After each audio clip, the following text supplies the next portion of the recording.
Hello students, आज हम लोग डिस्कस करेंगे रसायन विज्ञान क्लास 12 के चैप्टर नंबर 8 के अंतर्गत संक्रमण तत्वों की आक्सीकरण अवस्थाओं के बारे में।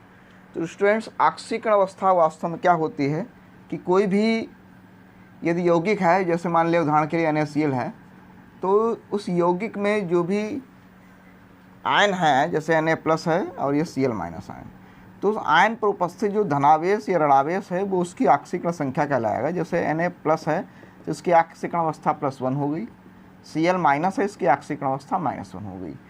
तो आक्सीकरण अवस्था का मतलब होता है किसी भी यौगिक में जो परमाणु या आयन पर उपस्थित जो आवेश है उस पर आवेश को ही आक्सीकरण संख्या कहते हैं। ये धनात्मक भी हो सकती है, ऋणात्मक भी हो सकती है और 0 भी हो सकती है। 11 में इसके बारे में विस्तार से पढ़ाया गया है। हम लोग यहाँ डिस्कस करेंगे संक्रमण तत्वों की आक्सीकरण अवस्थाएं। तो संक्रमण तत्व जो होते हैं वो परिवर्ती आक्सीकरण अवस्था दिखाते हैं। पहला पॉइंट यही है, परिवर्ती आक्सीकरण अवस्था प्रदर्शित करते हैं। उसका कारण क्या होता है? पहला क्वेश्चन है या पॉइंट भी है कि संक्रमण तत्व परिवर्ती आक्सीकरण अवस्था प्रदर्शित करते हैं, क्यों? तो उसका कारण यह है कि संक्रमण तत्वों के जो बाह्यतम 2 कोष होते हैं उनमें इलेक्ट्रॉन NS में जाएगा, 1 से 2 इलेक्ट्रॉन NS में जाएंगे और उससे पहले N-1 D में जाएंगे। तो इनके बीच ऊर्जा का अंतर बहुत कम होता है, इसलिए संक्रमण तत्वों में NS बाह्य कोष NS व N-1 D उपकोष दोनों से इलेक्ट्रॉन निकाला जा सकते हैं।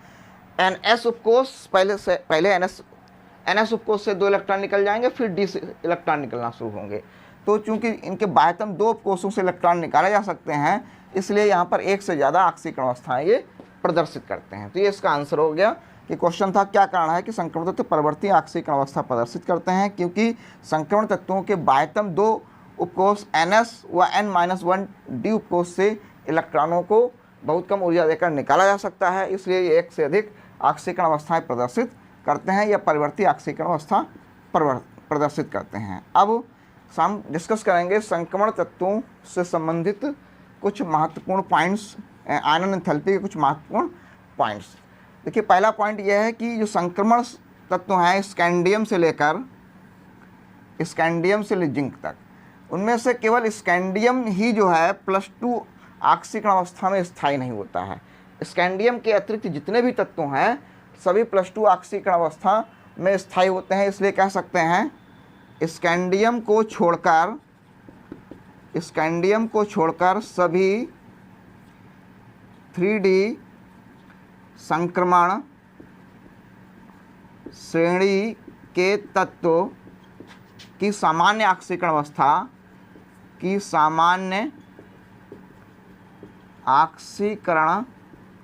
अवस्था +2 होती है। कितनी होती है? +2 इसलिए होती है क्योंकि यहाँ से सभी बाह्यतम NS उपकोष से 2 इलेक्ट्रॉन निकालता है। स्कैंडियम भी है, +2 ये भी दिखाता है, लेकिन ये अधिक स्थायी नहीं होता है, क्योंकि स्कैंडियम का जो इलेक्ट्रॉनिक विन्यास है उसमें ये देखा गया कि आर्गन 18 के बाद 4s2 होगा और 3d1 होगा। जब ये 2 इलेक्ट्रॉन निकाल देगा तो यहाँ 3d1 हो जाएगा। अब एक इलेक्ट्रॉन जब ये भी निकल जाएगा तो ये स्कैंडियम जो 3+ अवस्था में जाता है, तो ज़्यादा स्थायी होता है, क्योंकि ये सिर्फ जो होगा आर्गन 80 अक्रिय गैस का समान इलेक्ट्रॉनिक विन्यास होगा। इसलिए जो है इसकी जो मोस्ट कॉमन ऑक्सीडेशन नंबर होती है, जो सामान्य आक्सीकरण अवस्था होती है +2 ना होकर +3 होती है, लेकिन अन्य सभी तत्व +2 आक्सीकरण अवस्था प्रदर्शित करते हैं। इसके अलावा दूसरा पॉइंट ये भी हो सकता है कि सभी तत्व जो होते हैं +2 व +3 आक्सीकरण अवस्था में मुख्यतः आयनिक बंध बनाते हैं। कैसा बंध बनाते हैं? आयनिक बंध का निर्माण करते हैं, क्योंकि जब कम आक्सीकरण अवस्था होगी तो वहाँ पर जो बंध होगा मुख्य रूप से कैसा होगा? आयनिक होगा। ठीक है। इसके अलावा +4 व अन्य उच्च आक्सीकरण अवस्था में मुख्यतः सहसंयोजक, कैसा बंध बनता है? सहसंयोजक बंध का निर्माण होता है। जैसे हम देखते हैं MnO4 माइनस। तो MnO4 जो माइनस है, इसमें Mn की ऑक्सीकरण संख्या निकालेंगे। Mn की ऑक्सीकरण अवस्था या संख्या जो होगी वो +7 होगी। 4 दूनी 8, 8 में से 1 जाएगा, 7 बचेंगे। अतः Mn व ऑक्सीजन के बीच बंध, ऑक्सीजन के बीच बंध कैसा होगा? सहसंयोजक। कैसा होगा? सहसंयोजक होगा। ठीक है, जो यहाँ पर बंध बन रहा होगा कैसा होगा? सहसंयोजक। आया होगा स्टूडेंट्स समझ में। इसके अलावा जब +4 +5 या इससे उच्च ऑक्सीकरण अवस्था में जाते हैं तो उच्च ऑक्सीकरण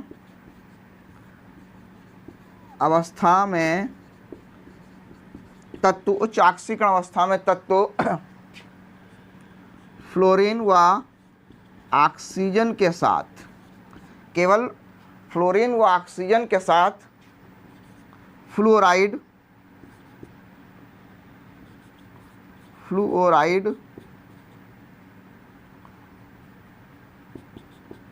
व ऑक्साइड का निर्माण करते हैं। देखा गया है कि कम ऑक्सीकरण अवस्था में तत्व तो विभिन्न तत्वों के साथ बंध बनाते हैं या यौगिक बनाते हैं, लेकिन उच्च ऑक्सीकरण अवस्था में केवल फ्लोराइड और ऑक्साइड के साथ ही क्रिया करते हैं। उसका कारण क्या होता है? क्योंकि फ्लोरीन व ऑक्सीजन की विद्युत ऋणात्मकता उच्च होती है। क्या होती है? विद्युत ऋणात्मकता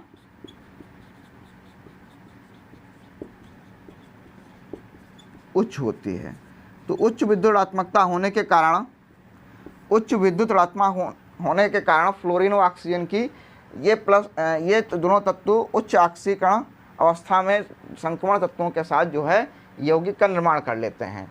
और यहाँ पर जो फ्लोराइड होते हैं, इनकी जो जालक एंथैल्पी जो होती है वो भी फ्लोराइड की अवस्था में उच्च होती है। इसलिए ये जो है फ्लोराइड और ऑक्साइड का निर्माण करते हैं। तो कुछ पॉइंट्स हैं स्टूडेंट, नोट कर लें, फिर आगे हम लोग डिस्कस करते हैं। स्टूडेंट्स अब हम लोग अगला पॉइंट देखते हैं कि जो उच्च ऑक्सीकरण अवस्था है, उच्च ऑक्सीकरण अवस्था में जो ऑक्साइड व फ्लोराइड होते हैं, ऑक्साइड व फ्लोराइड में जो ऑक्साइड होते हैं, वो अधिक स्थायी होते हैं। उसका कारण क्या होता है?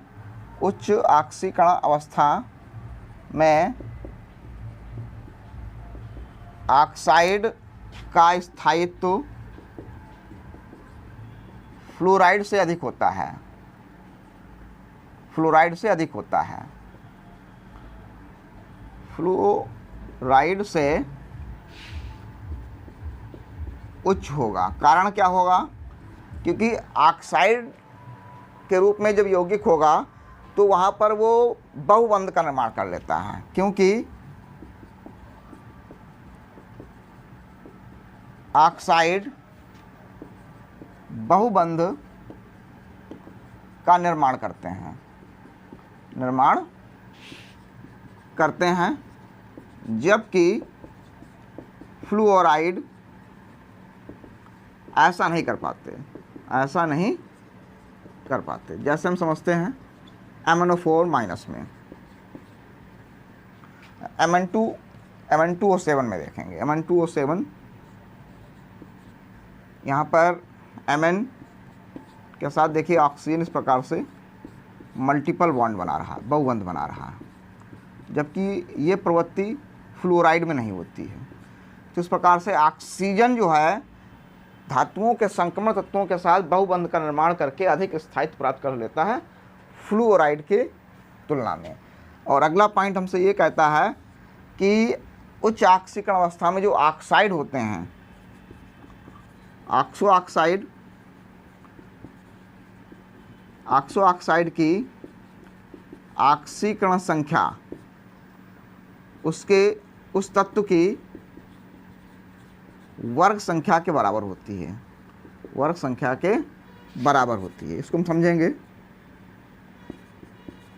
बराबर होगी। जैसे अगर हम देखें MnO4 माइनस में Mn की ऑक्सीकरण संख्या होती है +7 और इसकी वर्ग संख्या भी कितनी होगी, 7 होती है। ऐसे ही Cr2O7 2 माइनस में Cr की ऑक्सीकरण संख्या होती है +6। 7 दूनी 14, 14 में से 2 गए 12, 2 से भाग कर देंगे तो 6 आ जाएगी और इसकी वर्ग संख्या कितनी होगी, 6 होगी। इस प्रकार से देखा गया है कि उच्च ऑक्सीकरण अवस्थाओं में जो उनके ऑक्सो ऑक्साइड होते हैं उनकी ऑक्सीकरण संख्या वर्ग संख्या के बराबर होती है। ये नोट कर लें स्टूडेंट्स। फिर हम सबसे इम्पोर्टेंट पॉइंट को डिस्कस करेंगे जो सबसे ज़्यादा पूछा जाता है ऑक्सीकरण संख्या में। स्टूडेंट्स सबसे लास्ट और इम्पॉर्टेंट पॉइंट हम डिस्कस करेंगे ऑक्सीकरण अवस्था का। देखा गया है कि ऑक्सीकरण अवस्था और मानक इलेक्ट्रोड विभव में एक संबंध होता है। इलेक्ट्रोड विभव का उच्च ऋणात्मक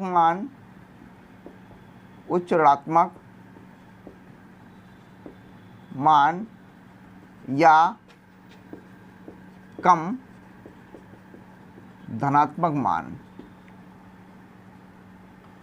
अगर इलेक्ट्रोड विभव का विलयन में उच्च ऋणात्मक मान है या कम धनात्मक, मोर इलेक्ट्रोनेगेटिव या लेस पॉजिटिव मान हो तो विलयन में जली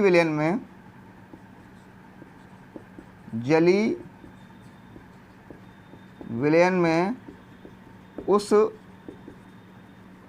आयन की ऑक्सीकरण अवस्था का स्थायित्व अधिक होगा।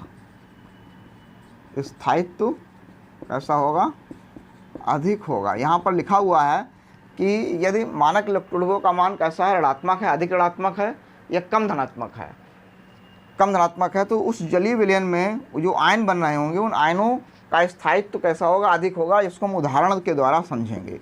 उदाहरण भी ये क्वेश्चन है, क्या कारण है कि Cu+ जलीय विलयन में क्या कारण है कि Cu+ जलीय विलयन में Cu2+ से कम स्थायी है, या उल्टा लिख सकते हैं क्या कारण है कि Cu2+ अधिक स्थायी है Cu+ से।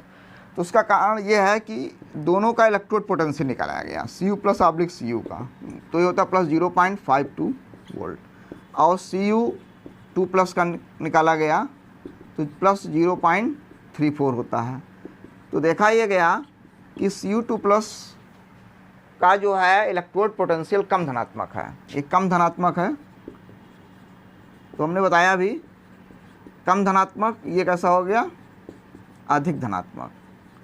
तो इसका इलेक्ट्रोड पोटेंशियल जब कैसा होगा, कम धनात्मक होगा, तो कम धनात्मक या अधिक ऋणात्मक होने पर जलीय विलयन में उस आयन का स्थायित्व क्या होगा, अधिक होगा। तो इसका आंसर यही है कि Cu+ की अपेक्षा Cu2+ का जलीय विलयन में इलेक्ट्रोड पोटेंशियल कम धनात्मक होता है, मानक इलेक्ट्रोड पोटेंशियल कम धनात्मक होता है, जिससे इसकी जो जलीय विलयन में जो जलयोजन एंथैल्पी या हाइड्रोजन एंथैल्पी का मान उच्च होता है, इसलिए ये जलीय विलयन में अधिक स्थायी हो गया। अब स्टूडेंट्स हम लोग डिस्कस करेंगे कि जो फर्स्ट, सेकंड और थर्ड संक्रमण श्रेणी में सबसे उच्च ऑक्सीकरण अवस्था कौन कौन से तत्व प्रदर्शित करते हैं। तो जो फर्स्ट या संक्रमण श्रेणी या 3D संक्रमण श्रेणी है, संक्रमण श्रेणी में Mn सबसे हाईएस्ट दिखाता है +7 ऑक्सीकरण अवस्था। सेकेंड या 4D संक्रमण श्रेणी में रूथेनियम Ru हाईएस्ट +8 ऑक्सीकरण अवस्था दिखाता है। और थर्ड संक्रमण श्रेणी या 5D संक्रमण श्रेणी में ऑस्मियम सबसे हाईएस्ट +8 ऑक्सीकरण अवस्था दिखाता है, लेकिन साथ में यहाँ पर रेहनियम भी है एक तत्व जो -1 से +7 तक, मतलब उच्च ऑक्सीकरण अवस्था देखेंगे। उच्च ऑक्सीकरण संख्या ऑस्मियम की होती है, लेकिन रेहनियम -1 से +7 तक सबसे अधिक संख्या में ऑक्सीकरण संख्या प्रदर्शित करता